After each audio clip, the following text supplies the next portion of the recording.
Come on, sir. Come on through. Oh. Do you have anything metal in your pocket? Oh, I don't know, but I have this. Sorry. Let me just put this in here, and I'll fire right back through. Please come through. Okay. Oh. Anything else? Yeah, I think probably my belt has this metal thing on the front. Sorry, I haven't traveled in a while, so it's been a minute since I've done this. Yep. Sorry. Please come on through. Okay. Oh. I'm going to have to pat you down. Oh, okay. What's this? Oh, in yeah, your pocket? that's my insulin pump. I have type 1 diabetes, so let me just unclip this real quick from my leg. Yeah, I need to travel with that. Okay, come on. Okay. Oh my gosh. All right. I'm so sorry. There's something long and slender and metal in your pocket. Yeah. Oh, that's my insulin pen. I don't usually travel with this, but that's just in case my pump doesn't work. Okay, I gotta okay. do that too. Come on through, please. Okay. Oh, that's odd. There's something in this pocket right here. Yep. You know what? Now that you say it, yeah, that's my continuous glucose monitor receiver. So I sometimes travel with that. So sorry. All right. Come on through. All right. Oh, weird. Can you turn around, please? Yeah. There's like a little metal object in the back of your arm. That's my continuous glucose monitor. It's attached to me. It doesn't come off. It doesn't come off. No. You're going to have to remove your shirt, please. What's that? Please remove your shirt. Take off my shirt? Yes. Really? That doesn't seem right. But okay. Sir, there are people waiting in line. Okay. Go through again, please. Okay. Come on through. Yeah. Oh my gosh, you're kidding me. There's something small, really small down here. Yeah, that's my infusion set for my insulin pump. I suppose that doesn't come off either. No, it doesn't. Please remove your pants. Are you kidding me? Hey, I don't have any underwear on today. That's not my problem. All right, fine. Is this what you want? Have a nice flight, sir.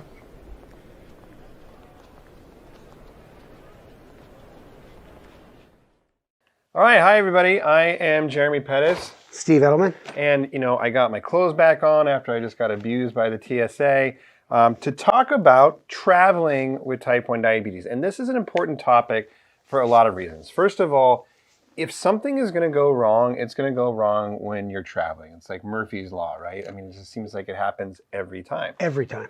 And then the second thing is the pandemic, things are starting to open up again. People are starting to travel again. People want to travel again, going on trips. I just went up to Sacramento to see my parents a couple of weeks ago, and I hadn't traveled in so long that I was like, how do I do this? What do I need? How do I do it? All those kinds of things. Any intro talk? You know what? I'm rusty too. Yeah. I have not traveled anywhere since February of last year. And I'll tell you what, there's so many things you have to remember. And like you said, Jeremy, something that never happens when you're running around and you're near your home happens on your trip. Yeah. And if it doesn't happen to me, it happens to you, and then you call me up. And I text you and say, I hope you have this because I forgot it.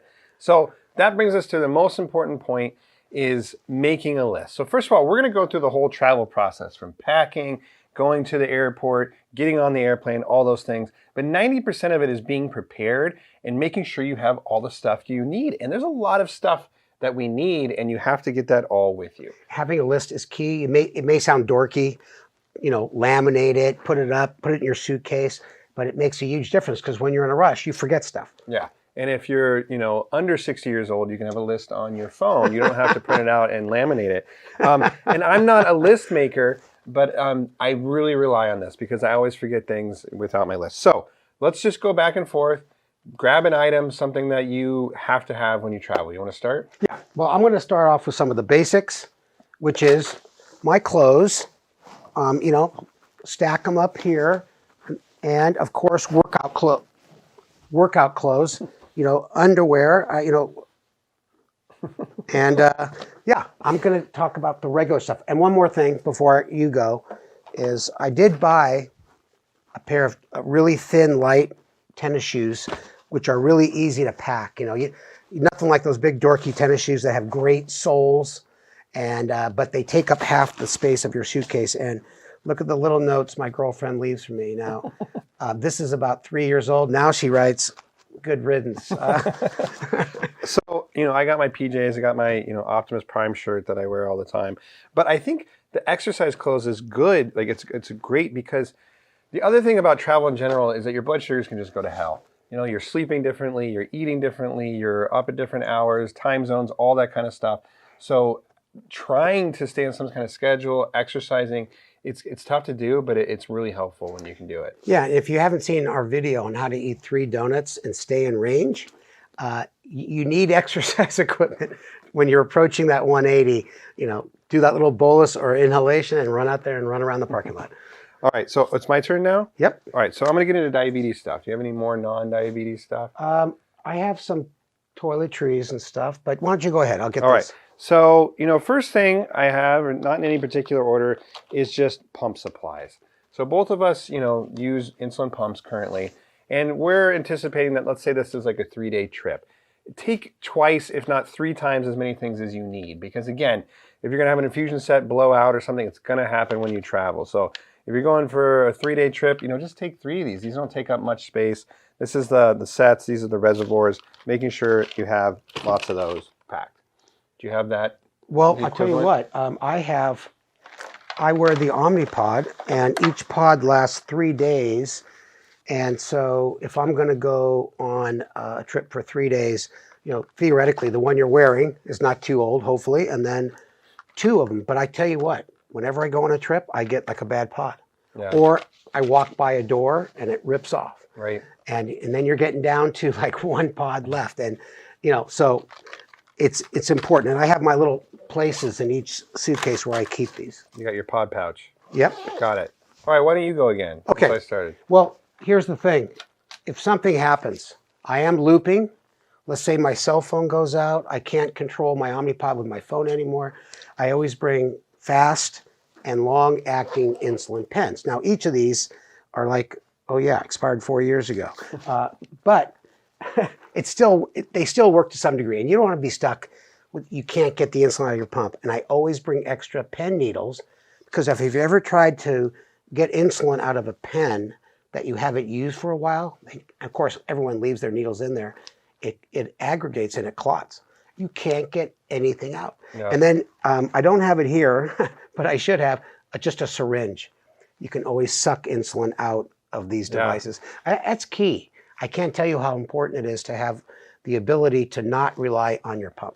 Yeah, so I am going to continue that conversation because I have long and then I have short acting, which in this case was a vial. But having the needles and the syringes is just as important because I have traveled with long acting insulin before and not had a needle or a syringe, and then you're like, I can't use this. So having this, in case your pump goes bad is really important. And also you need to know what your dose is of long acting insulin. So your pump goes out, if you're on a pump, how much basal insulin do I need to take every day? You should know that so you can kind of quickly transition from your pump to your... How would you calculate that out? So you basically just look at what your total basal insulin is from your pump, and you can start by using that dose, maybe a little bit more. And keep in mind that if you are going from a pump to basal insulin, it can take a couple days for that basal insulin to kind of kick in. So for those first couple days of that transition, you might be running a little bit higher. Yeah, and I would say that's especially true with Tresiba or Toujeo. Yeah.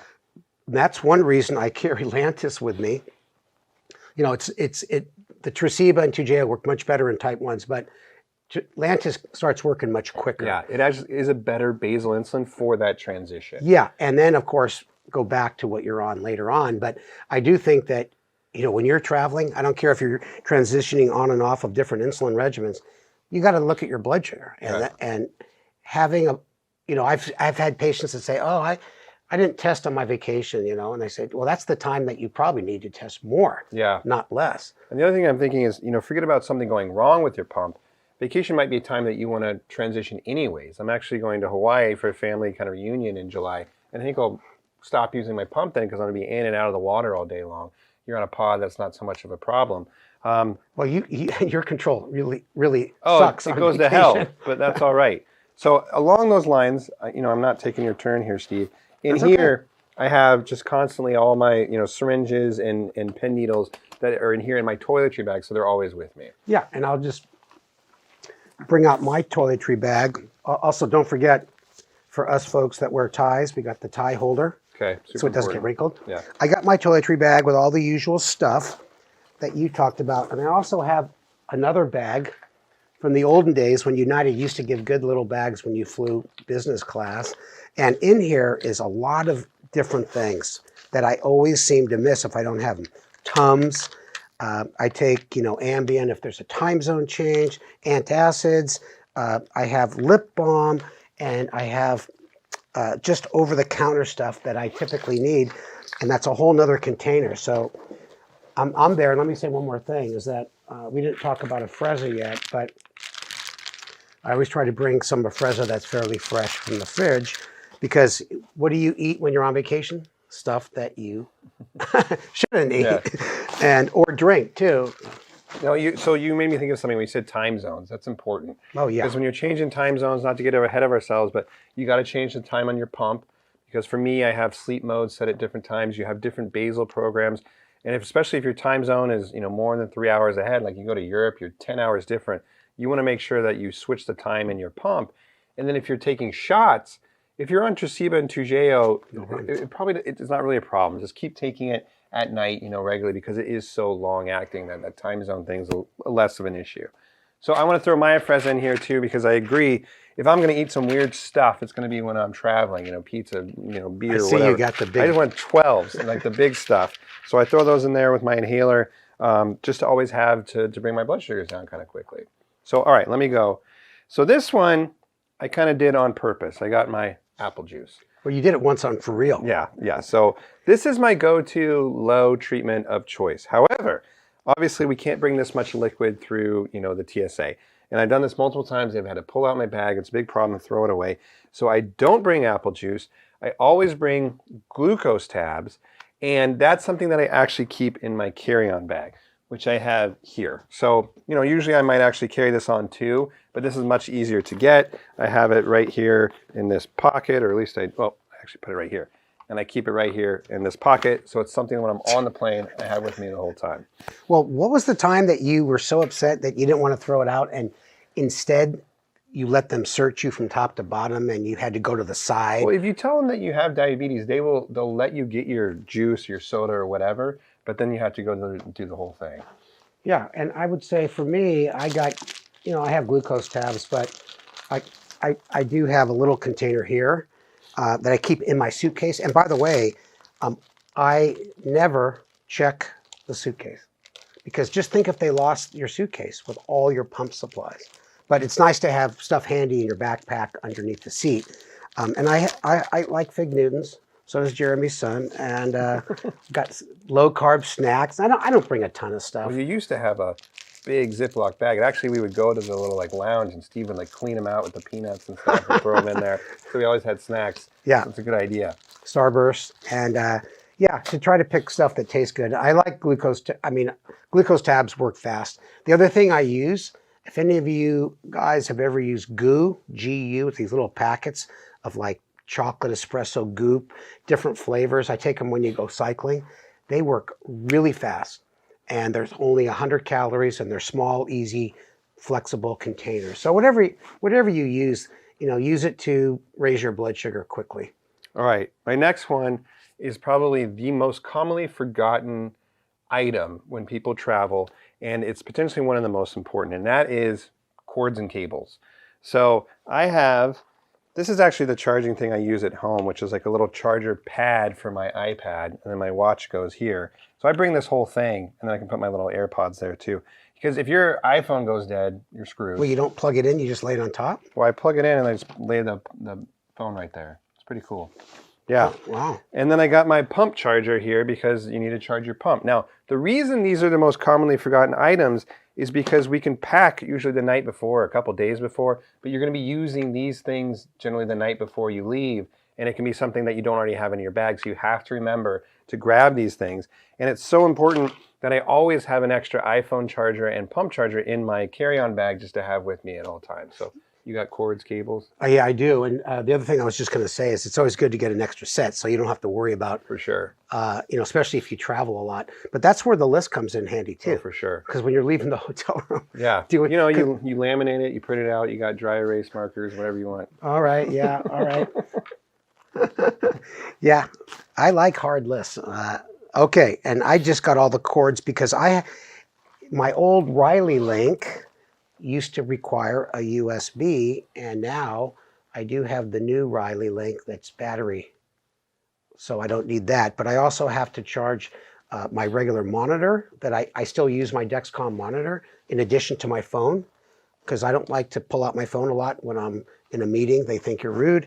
And then, of course, the iPhone. Well, a quick word about overseas. We might as well mention it now. Okay.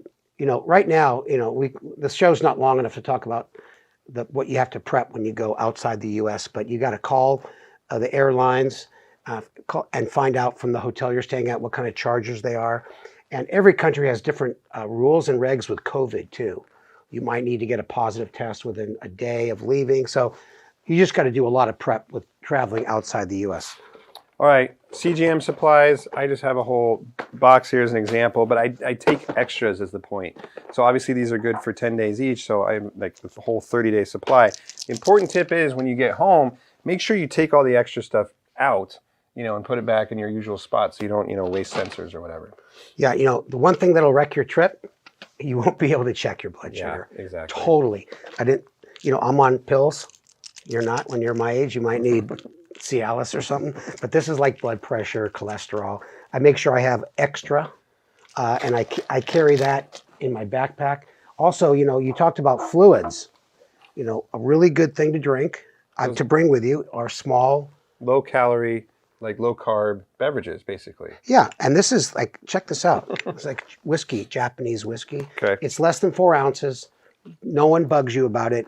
And, not that I'm a big drinker or anything, but it's a lot less expensive than paying for the drink in the hotel refrigerator. Now, hold on.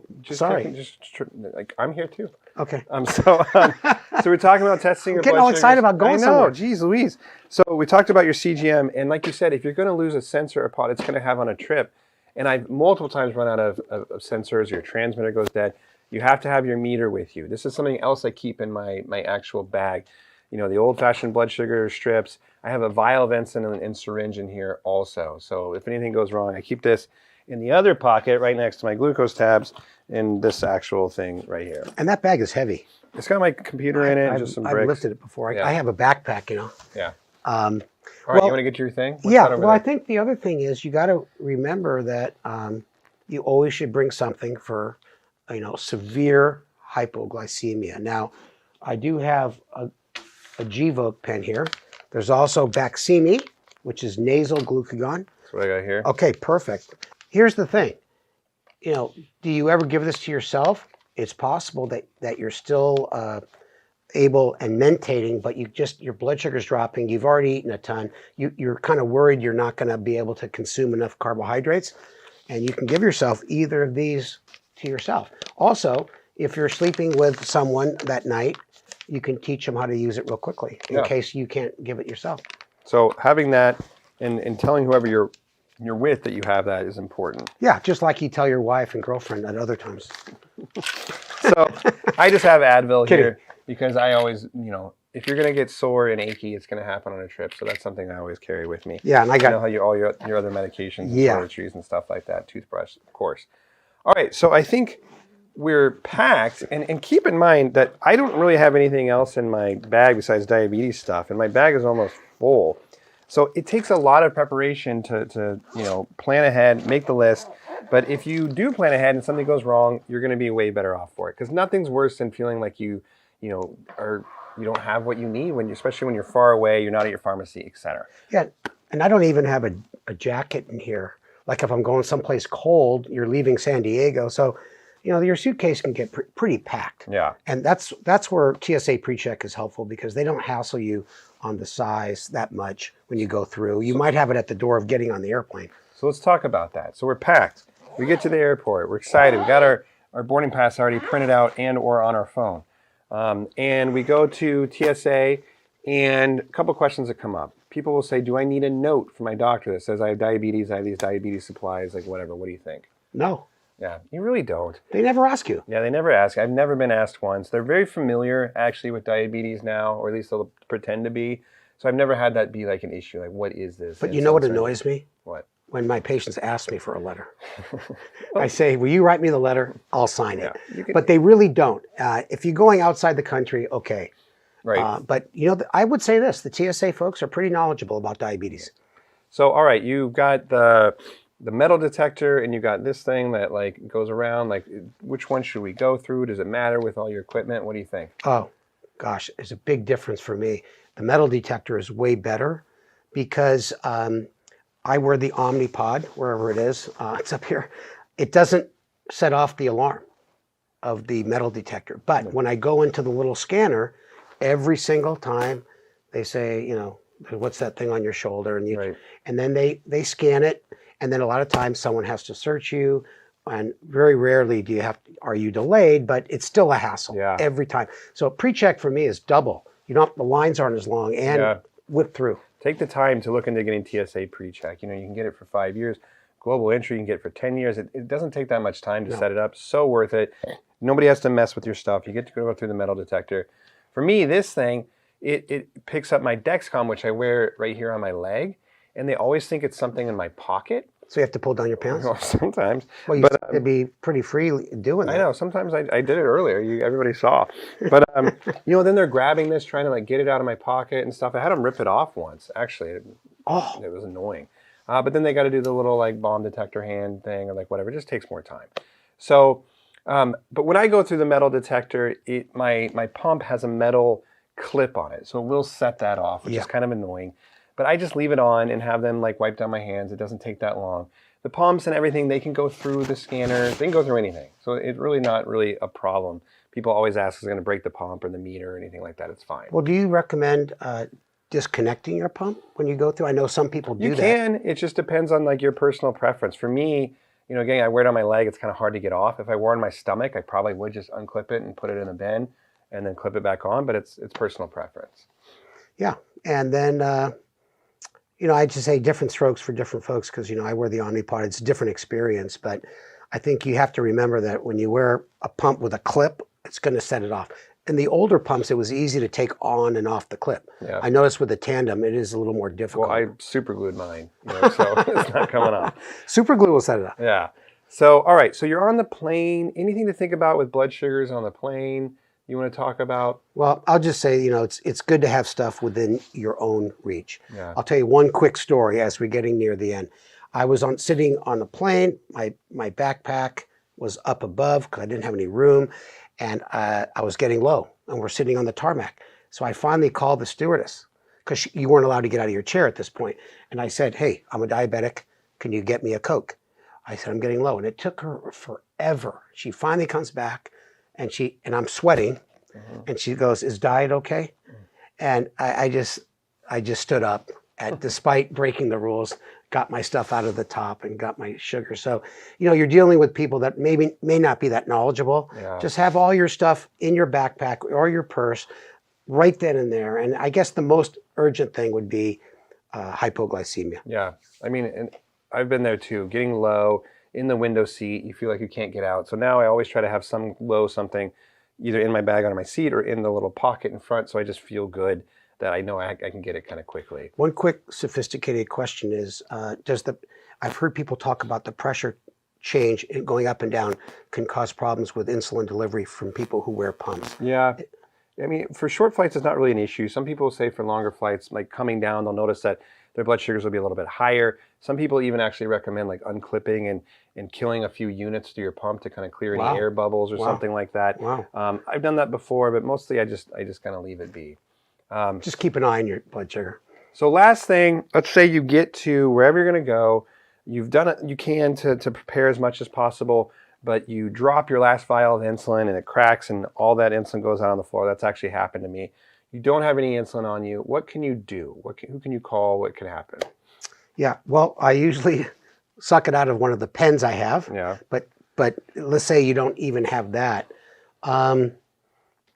You believe it or not, you can get a prescription for regular and you can get it regular and NPH insulin without a prescription. Right. But you can't get the faster acting insulin. And right, so you can always walk into a pharmacy and just buy regular insulin. It's going to be expensive, but that's something you can do kind of in desperation. A lot of times if let's say you're at a chain pharmacy, CVS, Rite Aid, whatever, they can transfer your prescription to a local one, and they can do kind of emergency refills for these travel things and stuff like that. So that's something to try. Always call your doctor, and if it really is an emergency, you can have your doctor paged to write a prescription to get your insulin. We love that when that happens, don't we? Yeah. A lot of my patients have my cell phone number, so I get the text, hey, I'm stuck here. Could you call this in? And of course you're going to do it. Yeah. But be prepared. And, you're right. I've broken mine too. Some of the floors in these hotels are like, everything goes into shatters. Funny. I've never broken a vial at home, ever. I have hard floors. I've done it multiple times on vacation. It's so true that something's going to go wrong. It happens on vacation. And Steve wasn't joking earlier when he said, I've asked him multiple times, how many sensors, transmitters, blood sugar meters have you given me over the last years? I mean, just because you forget stuff. Pain in the ass. Yeah, Oh I know. my God. I'm the worst. All right. Well, I think we're going to wrap it up. And just, this is, again, just to show us, all the stuff we have to be, Sherpas for our own diabetes. But make a list. Be prepared. Enjoy getting out there again, hopefully on some kind of fun trip. And you'll do great. Yeah. The more you're prepared, the better you'll enjoy wherever you're going. Yeah. So Trust me. I think we should go hop on our plane now, right? Okay. All right. Well, I'm ready for my flight. Okay. All right. See you guys later. All right. See ya. Bye.